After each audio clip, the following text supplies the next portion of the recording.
new feature we've just added to CoCalc, which makes it easier to use compute servers, which are dedicated virtual machines with possibly a large amount of RAM, CPU, or a GPU, or more than one GPU, and disk, in the context of teaching a class.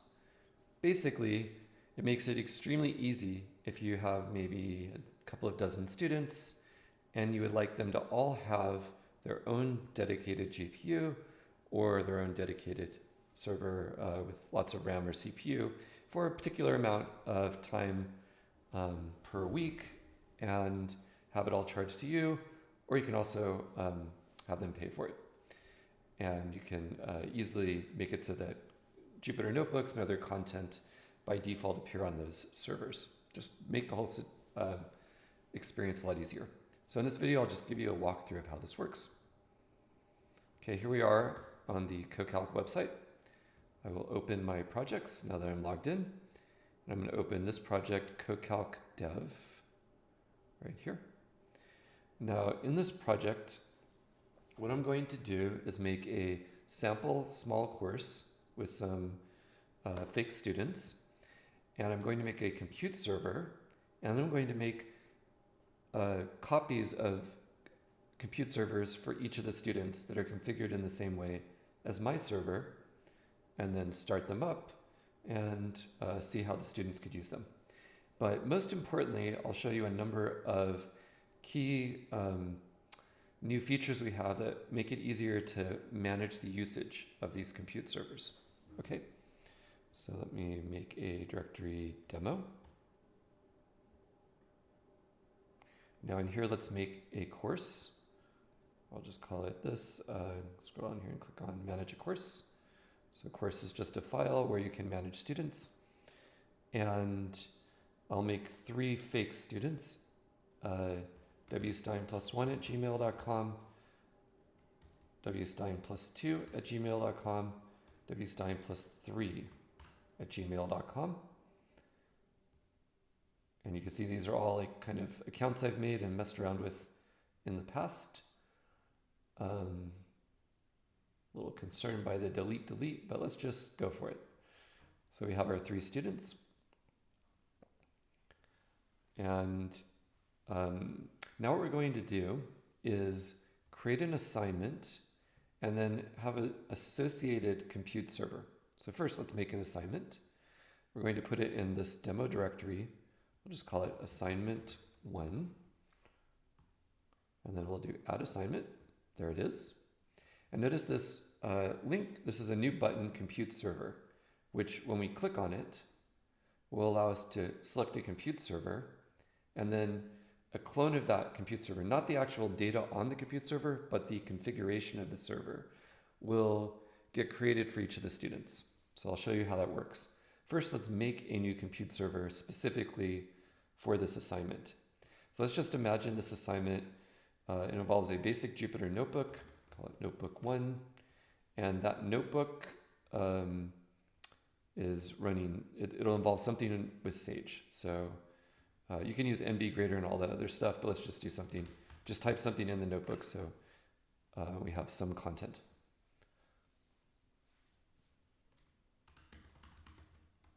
How do you factor 2026? Be prepared. Okay, so it's just a little tiny kind of trivial assignment. And let's create a whole new compute server in our instructor project. So this is Sage server, I'll call it.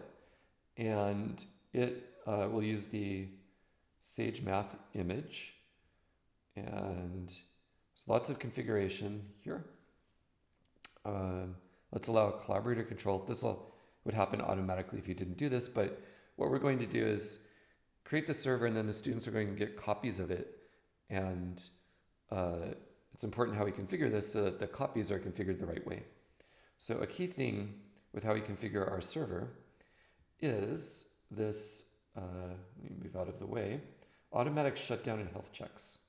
So I have another video about all these configurations, but let me just show it to you specifically in the context of teaching. So with students, so what will happen is by default, this compute server you're going to make, one for each of the students, they'll be able to start it and run it, but there'll be a certain charge, like a couple of cents per minute, or sorry, per hour. And like anybody, they might forget to turn the compute server off. So what you can do is set an idle timeout. Totally up to you what it is or whether you set it or not.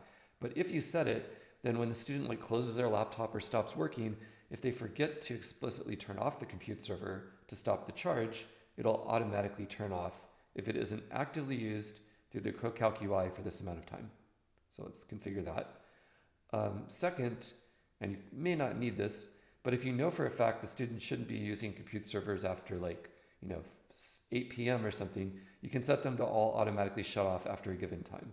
This could make sense if you have an in-class like physical lab or some sort of synchronous lab thing where the students work from maybe 2 p.m. to 4 p.m. You can set the compute servers to all shut off at 5 p.m. And just in case, you'll be absolutely certain that nothing's running after 5 p.m. So I'm not going to enable that, but you could if you want to. You can also set a spending limit. So the students are maybe working on assignments, everything's getting billed back to your account, but you could set it so that each week they spend at most $10. And that will help ensure that the spend over the course of the entire quarter or semester is reasonable. And what happens is if they hit the limit, then their compute server will just be turned off automatically.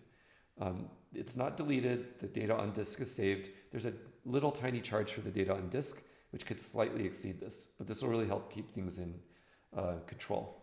And it can also be used for a workshop, you might set it to day, etc.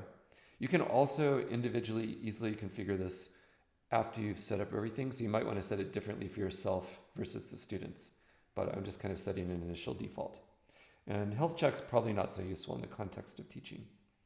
Okay, so we have, by the way, our Sage server's up and running, and it has that configuration I just did, again, through the automatic shutdown and health check tab. Notice, by the way, this is an indicator that shows the idle timeout and how it's counting down. And this shows the spend. We have a spend limit of $10 a week, and so far there's basically been no spend. This compute server is really cheap, 3 cents per hour. Okay, let's go back over here and set our notebook so that it actually runs on this compute server. Okay, and let's set the kernel to be Sage 10.5. And now let's try running this code again on the compute server. The nice thing about setting the notebook to be on our compute server is that when the students get this notebook and then go to open it in their project, it will open on the compute server, and then it'll suggest turn on your compute server to work on this. So that will help with smoothing their experience, so they don't have to learn about compute servers all at once. They kind of iteratively learn little bits. Okay, now let's go back to our assignment, which, by the way, does now have some content. And then let's configure the compute server. So click on compute server. Now we're going to select the one that we just made, the Sage server. And now notice for every student in our class, we have a row. And the first thing we can do is create the compute servers for each of these 3 students. So we'll click create, and there they are. So now each of the 3 students has a compute server. If you want to see that yourself, you can click on one of their names, and that will open the compute server page in their project. Which, let's see, the admin thing, that looks like the projects need to be reconfigured. Action, reconfigure all projects, just make sure I'm properly a collaborator on the project. It's a little weird, it should. Let me just go back.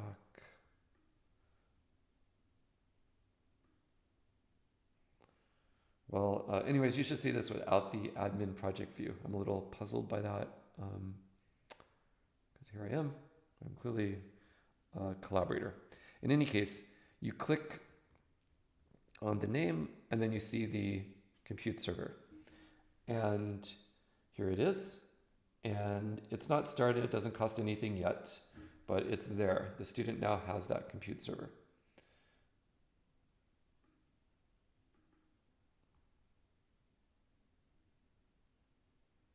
Oh, okay, just had to start it up to get rid of that mysterious message. So this will start up, and let's push the assignment out to the students, or at least this particular student. And so in a moment, you'll see that they have the assignment. And now the really cool thing is when you click on this, notice it gives you the option to stay on Sage Server 1. So you stay on Sage Server 1, and there's a bar across the top and a big button right here that says Start. And this allows the student to start the compute server, and then they can do work on the compute server once it starts running.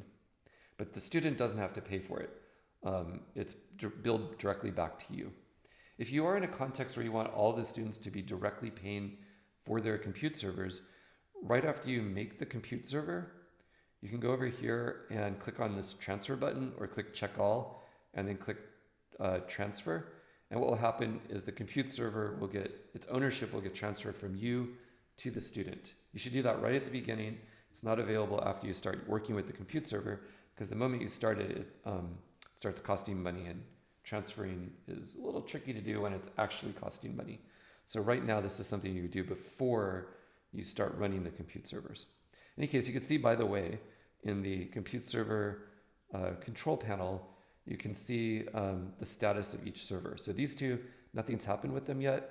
And the one that we explicitly started, it's starting up, and this will hit 100% when it's ready, fully ready to use. It shows the price that's being charged, shows the total cost, how much has been spent on that. It has the spend limit. You can also click right here to configure the spend limit. If you want to increase it to $15 just for that one server, you can do so. You can also click the checkbox here and edit the spend limit uniformly for all of them if you want. It just shows the first one, but when you save it, it sets all of them to be larger. By the way, back to what the student would see, they will now see the notebook, and then they can like run some code, and then they can try to figure out how to do this problem, which is obviously ridiculously easy. And see, that's what next year is going to be, much less square number. Okay. There's some other things. The student can also see information about the spend, and they'll see if they're using it too much, that they're getting close to their limit. They could chat with you and say, hey, can you raise my limit only? You can do that. There's also the idle timeout, which if you click over on the side, you can see that there's an idle timeout counting down from 30 minutes. And if you close your browser or just stop editing files, that will count down and get to 0. But if you're actively editing, then it keeps getting reset back to 30 minutes, as you can see here. Okay, so you can have separate compute servers for each assignment or handout. If you choose the exact same compute server for a different assignment, it doesn't create a new one for the student. It just points them again at the same one that they had before. But you can have actually separate, like 2 or 3 different compute servers for different purposes in the course of a class. And you can have these associated both with assignments and handouts, either one. And you can uniformly control all of them. So like I can click here and then click stop, and this will stop all the compute servers in the whole class. You could also start all of the compute servers if you want to, or just some of them. So like, let's start these 2 running, and it does that in parallel. You can run, and I'll show you that in a second when these start up, which will take about a minute, but you can run a terminal command on each of the running compute servers once this is at 100%. And this is extremely useful if there's some package you want to make sure that all of the students have, or some installation, other installation you want to do, or some data you want to download. You can create the compute servers for everyone in the class, start them all running, and then run in parallel across all the compute servers a single command using this terminal thing, which could be like pip install or conda install blah, or pip install, Python, something like that. And it will do that. So I'm going to wait a second until it's ready. So that's an extremely valuable thing to know about, because the compute server images will start, like even if you pre-install something into your Sage server or whatever image, it's not going to be immediately available for the students because they get a brand new compute server with the same configuration, not the exact same stuff installed. However, again, you can really easily install things using the terminal command. Though one thing is, this is not an interactive terminal. So if there's something that requires, like sometimes conda install, it'll show what it's going to do and then ask you yes or no, should I do this? And that will work properly because this is a non-interactive terminal. So you'd have to do conda space -y and then the thing you want to install. Okay, so this is almost up and running. And if you want to directly see like the more information about a compute server, again, you can always click on this. It takes you right to this page, and then you can look at what's actually going on with that particular compute server, see a little more details. So let's go back here. So as soon as this gets to 100%, I'm going to click on these two boxes and then run a terminal command. Actually, I can do it with just this one first. So let's do ls-l. There should be no files at all. Print working directory. See home user. Pip install Python. So it's running pip to install Python, and there it just installed Python. So you can see that you could very easily, and now we have both of them running. So now we can do like hostname, and it runs the hostname command, which is the same for both of them. You can do ls-a, and you can just run any terminal command quickly on on all of the compute servers in your class. And there's a lot of like little things you can do easily that way. Okay. And yeah, if your command's going to take a long time to run, like maybe 5 minutes, then you can just increase the timeout and let it run longer. Okay, so that's it. That's how to use compute servers much more easily in the context of teaching a class. Basically, in short, for every single assignment or handout, there's a new button. When you click that button, you can select one of your own compute servers, and then the students get compute servers that they can then run. They're automatically configured to allow collaborator control, which means that the